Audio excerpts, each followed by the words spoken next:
Eski pasport o'tmay qoladimi? ID kartaga kim majburiy almashtirishi kerak? Mana shu savol hozir juda ko'p odamni xavotirga solyapti. Kimdir bankka bo'lsa, ID karta olib keling deyshadi. Kimdir notariusga bo'lsa, eski pasporti bilan ish bitmay qolishidan qo'rqadi. Yana kimdir chet elga chiqmoqchi, lekin qo'lida hali eski namunadagi biometrik pasport bor. Bugungi ma'lumot siz uchun juda muhim, chunki bu masala deyarli har bir oilaga tegishli. Ota-onangiz, farzandingiz, turmush o'rtog'ingiz yoki o'zingiz ertaga hujjat masalasida muammoga duch kelishingiz mumkin. Men bugun sizga oddiy tilda tushuntirib beraman. Eski pasport qachongacha amal qiladi? ID kartani kimlar albatta olishi kerak? Kimlar shoshilmasa ham bo'ladi? Qaysi holatlarda eski pasport bilan muammo chiqishi mumkin? Va eng asosiysi, ID karta olish uchun amalda nimalar qilish kerak? Videoni hoziroq oxirigacha ko'ring. Chunki aylanmayda ko'rinadigan nuanslar odamlarni eng ko'p qiynaydi. Kanalga obuna bo'ling, like bosib qo'ying, chunki men shu kanalda fuqarolik hujjatlari, pensiya, nafaqa, jarima, propiska, bank va davlat xizmatlari bo'yicha eng kerakli ma'lumotlarni tushunarli qilib berib boraman. Avval O'zbekistonda fuqarolarning asosiy shaxsini tasdiqlovchi hujjati pasport edi. Ko'pchilikning qo'lida eski namunadagi pasport, keyin esa biometrik pasport bo'lgan. Bu pasport ichida yashash joyi, oilaviy holat, harbiy hisob, bolalar haqidagi yozuvlar, turli muhrlar bo'lardi. Odamlar bir hujjat bilan deyarli hamma ishini bitirardi. Bank, notarius, FHDYO, propiska, ishga kirish, pensiya, davlat xizmatlari, hatto ko'pincha ichki safarlarda ham shu hujjat yetarli edi. Keyin tizim bosqichma-bosqich o'zgardi. Fuqarolarga ID karta berish amaliyoti joriy qilindi. ID karta tashqi ko'rinishi bo'yicha plastik karta, bank kartasiga o'xshaydi, lekin u shaxsni tasdiqlovchi rasmiy hujjat hisoblanadi. Unda fuqaroning asosiy ma'lumotlari, elektron chip identifikatsiya ma'lumotlari bo'ladi. Ya'ni davlat idoralari sizni elektron tizim orqali tezroq aniqlashi, ma'lumotlarni bazadan tekshirishi mumkin. Bu o'zgarishning maqsadi shunchaki pasportni kartaga almashtirish emas. Asl maqsad davlat xizmatlarini raqamlashtirish. Ma'lumotlarni yagona bazalarda yuritish, qalbaki hujjatlar xavfini kamaytirish va odamlarning hujjat bilan bog'liq ishlarini yengillashtirish. Masalan, avval biror idora sizdan pasport nusxasi, yashash joyi ma'lumotnomasi, nikoh guvohnomasi nusxasi, bolalar tug'ilganlik guvohnomasi nusxasi kabi bir nechta qog'oz so'rardi.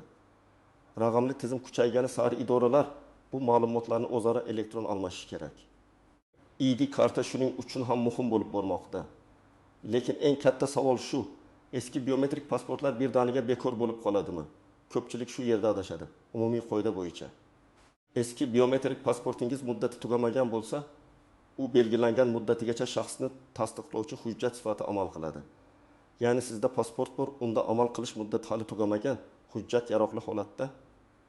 Fotosurat sizga mos ma'lumotlaringiz o'zgarmagan bo'lsa, odatda u birdaniga o'tmaydigan hujjatga aylanib qolmaydi. Ammo ikkinchi tomoni bor. Ayrim xizmatlar, ayrim idoralar yoki ayrim jarayonlarda ID karta talab qilinishi mumkin. Chunki yangi tizimlar ID karta bilan ishlashga moslashmoqda. Shuning uchun savolni eski pasport o'tadimi yoki o'tmaydimi deb emas. Qaysi holatda eski pasport yetarli, qaysi holatda ID karta olish kerak deb qo'yish to'g'riroq bo'ladi. Birinchi navbatda pasportining muddati tugayotgan fuqarolar ID karta olish masalasini oldindan hal qilishi kerak. Masalan, sizning biometrik pasportingiz 2026 yilning mart oyida tugaydi. Siz hali vaqt bor deb yurishingiz mumkin. Lekin fevral oyida bankdan kredit olmoqchisiz, notariusda oldi-sotdi qilmoqchisiz yoki ishga kirish uchun hujjat topshirmoqchisiz. Idora sizdan yaroqli shaxsni tasdiqlovchi hujjat so'raydi. Agar muddati juda yaqin tugayotgan bo'lsa, ayrim holatlarda qo'shimcha savollar paydo bo'ladi. Shuning uchun men har doim maslahat beraman. Pasport muddat tugashga 22 oy qolganda emas, kamida 3-6 oy oldin holatni tekshirib, ID karta olishga tayyorlaning. Ikkinchi guruh 16 yoshga to'layotgan yoshlar. O'zbekistonda fuqaro ma'lum yoshga yetganda shaxsni tasdiqlovchi hujjat olishi kerak bo'ladi. Hozirgi amaliyotda yoshlar uchun asosiy hujjat ID karta hisoblanadi. Masalan, farzandingiz 16 yoshga kirdi. U kollej, litsey, universitet, bank kartasi, telefon raqami rasmiylashtirish. Davlat xizmatlari yoki boshqa ishlar uchun shaxsni tasdiqlovchi hujjatga muhtoj bo'ladi. Shu sababli ota-onalar bu masalani kechiktirmasligi kerak. Hali bola-ku, keyin olamiz deb yurish keyinchalik imtihon, stipendiya bank hisobi yoki boshqa jarayonda muammo tug'dirishi mumkin. Uchinchi guruh pasportini yo'qotgan, yaroqsiz holga keltirgan yoki ma'lumotlari o'zgargan fuqarolar. Masalan, pasportingiz yuvilib ketdi, sahifalari yirtilgan, chipi ishlamayapti, fotosuratingiz eski, sizning hozirgi qiyofangizga mos emas, yoki familiyangiz nikohdan keyin o'zgardi, ism sharifingizda tuzatish kiritildi, tug'ilgan sana yoki joy bo'yicha ma'lumotda xatolik aniqlangan. Bunday holatlarda eski pasportni yana yuraversin deb ishlatish to'g'ri emas. Chunki bankda, chegarada, notariusda yoki davlat idorasida hujjatdagi ma'lumot bazadagi ma'lumot bilan mos kelmasa, ish to'xtab qoladi. Bunday vaziyatda odatda yangi hujjat, ya'ni ID karta rasmiylashtirish kerak bo'ladi. 4-guruh doimiy ravishda rasmiy xizmatlardan foydalanadiganlar. Masalan, tadbirkorlar, ko'chmas mulk oldi sotisi bilan shug'ullanadiganlar, avtomobil rasmiylashtiradiganlar, bank kreditlari oladiganlar, davlat tenderlari yoki elektron xizmatlardan foydalanadiganlar. Nega bular uchun ID karta muhim? Chunki elektron tizimlarda shaxsni aniqlash, elektron raqamli imzo olish, bank identifikatsiyasi, MyBank.uz kabi portallardan foydalanishda ID karta ma'lumotlari tezroq va aniqroq ishlaydi. Agar siz yiliga bir marta davlat idorasiga boradigan odam bo'lsangiz, eski pasport muddati tugamaguncha sizga katta muammo bo'lmasligi mumkin. Lekin siz doim rasmiy hujjat aylanishida bo'lsangiz, ID kartaga ertaroq o'tish qulayroq. 5-guruh chet elga chiqishni rejalashtirayotganlar. Bu yerda juda muhim farq bor. ID karta O'zbekiston ichida shaxsni tasdiqlovchi hujjat sifatida ishlatiladi. Chet elga chiqish uchun esa alohida xorijga chiqish biometrik pasporti kerak bo'ladi. Ba'zi odamlar ID karta olsam, chet elga chiqaveraman deb o'ylaydi. Bu noto'g'ri. ID karta ikki hujjat, xorijga chiqish pasporti esa boshqa hujjat. Masalan, siz Turkiyaga, Rossiyaga, Dubayga yoki Yevropaga ketmoqchisiz. Sizda ID karta bo'lishi yaxshi. Lekin chegaradan o'tish uchun xorijga chiqish pasportingiz bo'lishi kerak. Shu sababli ID karta pasport o'rnini bosadimi? degan savolga javob. O'zbekiston ichida ko'p hollarda ha, lekin chet elga chiqishda yo'q. Birinchi misol. Akmalaxaning biometrik pasporti 2028 yilgacha amal qiladi. U na chet elga chiqadi, na katta oldi sotdi qiladi, na familiyasi o'zgargan. U faqat pensiyasini oladi, poliklinikaga boradi, bank kartasidan foydalanadi.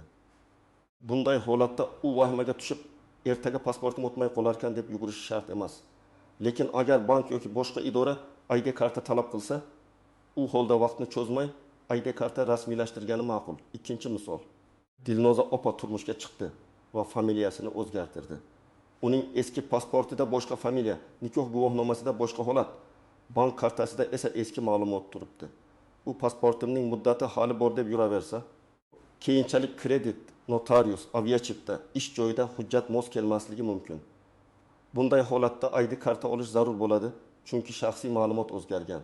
Uchinchi misol, 16 yoshga kirgan Sardor bank kartasi ochmoqchi, universitetga hujjat topshirmoqchi. Tug'ilganlik guvohnomasi endi ko'p jarayonlarda yetarli bo'lmaydi. U ID karta olishi kerak. Bu ota-onani keyinroq qilamiz deydigan ishi emas. Chunki ko'p xizmatlar aynan shaxsni tasdiqlovchi hujjatga bog'liq. 4-misol, Nargiz opa eski pasporti bilan notariusga borib, uy-joyini sotmoqchi. Pasportdagi fotosurat 10 yil oldingi, qiyofasi ancha o'zgargan, sahifalar eskirgan. Notarius shaxsni aniq identifikatsiya qilishi kerak. Agar shubha bo'lsa, u hujjatni qabul qilmasligi yoki qo'shimcha tekshiruv so'rashi mumkin. Bu notariusning injiqligi emas, balki hujjat xavfsizligi masalasi. Chunki ko'chmas mulk oldi sottisida xato yoki firibgarlik bo'lsa, oqibati juda og'ir bo'ladi. Eng birinchi chalkashlik, eski pasport butunlay bekor bo'libdi degan gap. Bunday gaplarni ko'pincha odamlar bir-biridan eshitadi.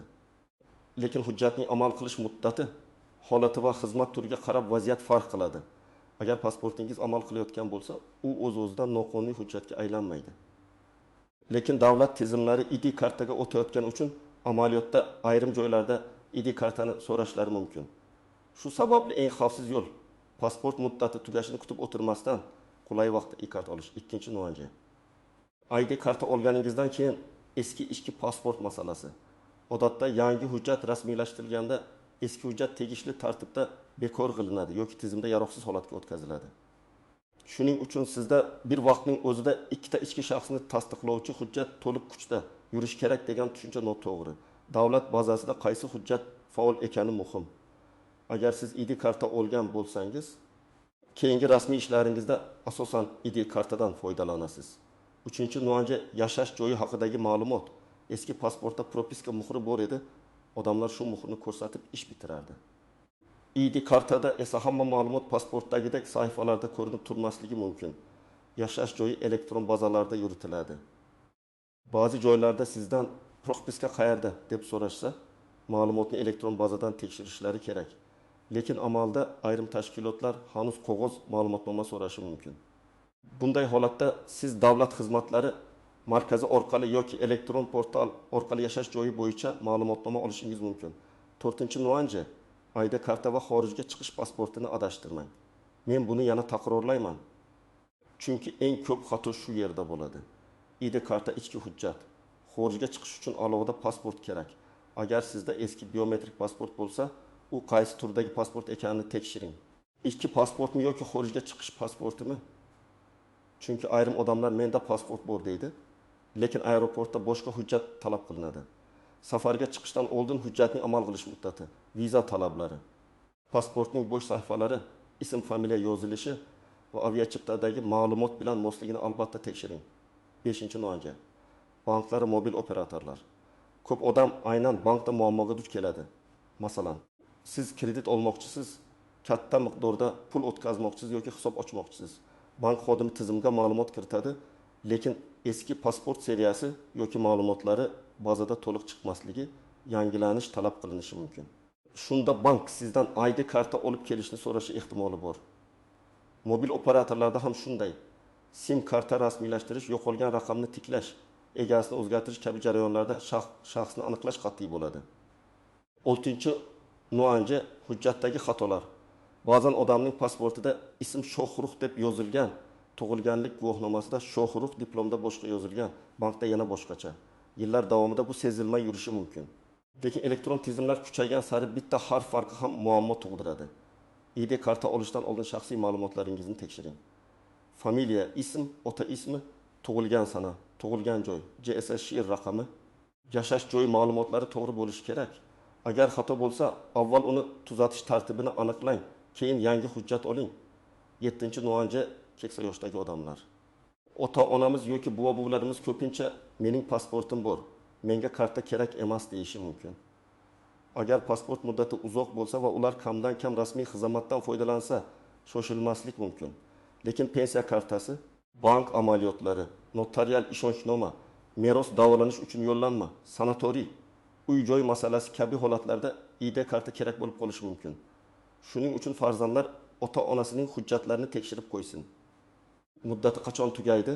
Rasm mavsumi, ma'lumotlar to'g'rimi? Hujjat yaroqlimi? 8-nuvonchi yo'qotilgan pasport bilan yurish xavfli. Agar pasportingiz yo'qolgan bo'lsa, balki topilib qolar deb bir necha oy kutmang. Yo'qolgan hujjat yomon niyatli odamlar qo'liga tushsa, nomingizdan turli firibgarlik urinishlari bo'lishi mumkin. Albatta, bugungi tizimlarda tekshiruvlar kuchli. Lekin baribir hujjat yo'qolishi rasmiy qayd etilishi va yangi hujjat olish choralari ko'rilishi kerak. Birinchi qadam, qo'lingizdagi hujjatni tekshiring. Pasportingiz yoki ID kartangizning amal qilish muddatini qarang. Muddati tugagan bo'lsa, kechiktirmang. Muddati 3-6 oy ichida tugasa, hozirdan harakat qiling. Agar hujjat yirtilgan, eskirgan, namlangan, fotosurat aniq emas yoki ma'lumot o'zgargan bo'lsa, hali ishlayapti deb o'zingizni aldab yurmang. Ikkinchi qadam, sizga aynan qaysi hujjat kerakligini aniqlang. Agar O'zbekiston ichida shaxsni tasdiqlash uchun kerak bo'lsa, ID karta rasmiylashtirasiz. Agar chet elga chiqmoqchi bo'lsangiz, xorijga chiqish biometrik pasportini ham tekshirasiz yoki rasmiylashtirasiz. Bu ikkisini aralashtirib yubormang.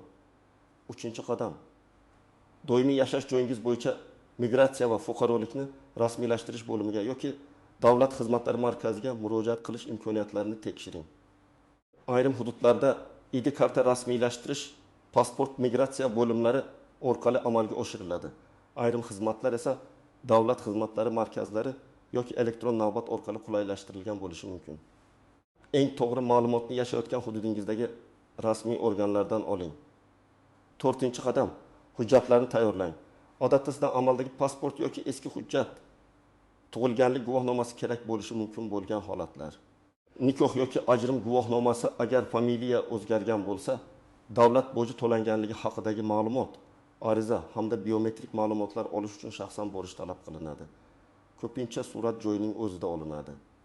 Barmoq izi va imzo ham shu yerda rasmiylashtiriladi. Lekin hududiy amaliyot farq qilishi mumkin. Shuning uchun borishdan oldin telefon orqali yoki rasmiy saytlar orqali ro'yxatni aniqlab oling. 5-qadam. Arizada ma'lumotlarni diqqat bilan tekshiring. Men odamlar eng ko'p qiladigan xatoni aytaman. Xodim arizani to'ldiradi, fuqaro esa o'qimasdan imzo qo'yadi. Keyin ID karta chiqqanda bir harf xato bo'ladi. Tug'ilgan joy boshqacha yoziladi yoki familiyada farq chiqadi. Shuning uchun arizani imzolashdan oldin har bir satrni tekshiring. Ism, familiya, ota ismi, tug'ilgan sana, JSHR, yashash manzili, fuqarolik holati barchasini qarang. Mayli, keyin tuzatib berishadi deb o'ylamang. Keyin tuzatish yana vaqt, yana navbat, yana xarajat bo'lishi mumkin. 6-qadam to'lov masalasini oldindan biling. ID karta rasmiylashtirish uchun davlat boji yoki belgilangan to'lov bo'lishi mumkin. To'lov miqdori vaqt o'tishi bilan o'zgarishi mumkin. Shuning uchun aniq summani murojaat qilayotgan kuningizdagi rasmiy manbadan tekshiring. Ayrim toifalarga imtiyoz bo'lishi mumkin, lekin buni taxmin bilan emas, hujjat asosida aniqlash kerak. 7-qadam tayyor bo'lish muddatini so'rang va kvitansiyani saqlang. Hujjat qachon tayyor bo'lishini, qayerdan olishingizni, shaxsan bo'lishingiz kerakmi yoki boshqa tartib bormi, barchasini aniqlab oling. Sizga berilgan kvitansiya, ariza raqami yoki boshqa tasdiqlovchi ma'lumotlarni yo'qotmang. Agar hujjat kechiksa yoki tizimda savol tug'ilsa, shu ma'lumotlar kerak bo'ladi. 8-qadam ID karta olgandan keyin ma'lumotlaringizni asosiy joylarda yangilang. Masalan, bankda eski pasport ma'lumotlari turgan bo'lishi mumkin. Mobil operator, ish joyi, universitet, pensiya yoki ijtimoiy to'lovlar bilan bog'liq tashkilotlar, soliq tizimi yoki elektron raqamli imzo ma'lumotlarida yangi hujjat rekvizitlari kerak bo'lishi mumkin. Hammasi avtomatik yangilanadi deb o'ylamang. Ayrim tizimlar o'zaro bog'langan, ayrimlarda esa sizdan ma'lumot yangilash so'raladi. 9-qadam, agar chet elga chiqmoqchi bo'lsangiz, ID karta bilan birga xorijga chiqish pasportini alohida tekshiring. Pasport muddati kamida bir necha oy amal qilish kerak bo'lgan davlatlar bor.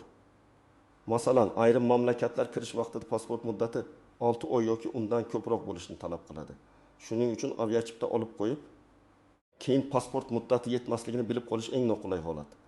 Avval hujjat, keyin chipta. 10-qadam, yaqinlaringizga ham tekshirtiring. Oilada bir kishi hujjatini to'g'rilasa, boshqalarniki unutiladi. Ayniqsa, 16 yoshga yaqinlashgan farzandlar, pasport muddati tugayotgan ota-onalar, familiyasi o'zgargan kelinlar, chet elga ketmoqchi bo'lgan yoshlar, meros yoki uy-joy masalasi bor qarindoshlar, bularning hammasida hujjat birinchi o'rinda turadi. Yana bitta amaliy maslahat, agar biror idora eski pasportingizni qabul qilmasa, darrov janjal qilmang. Avval xodimdan aniq asosini so'rang. Qaysi talab bo'yicha ID karta kerak? Mening pasportim muddati tugamagan, lekin sizning tizimingizda qaysi sabab bilan o'tmayapti deb muloyim so'rang.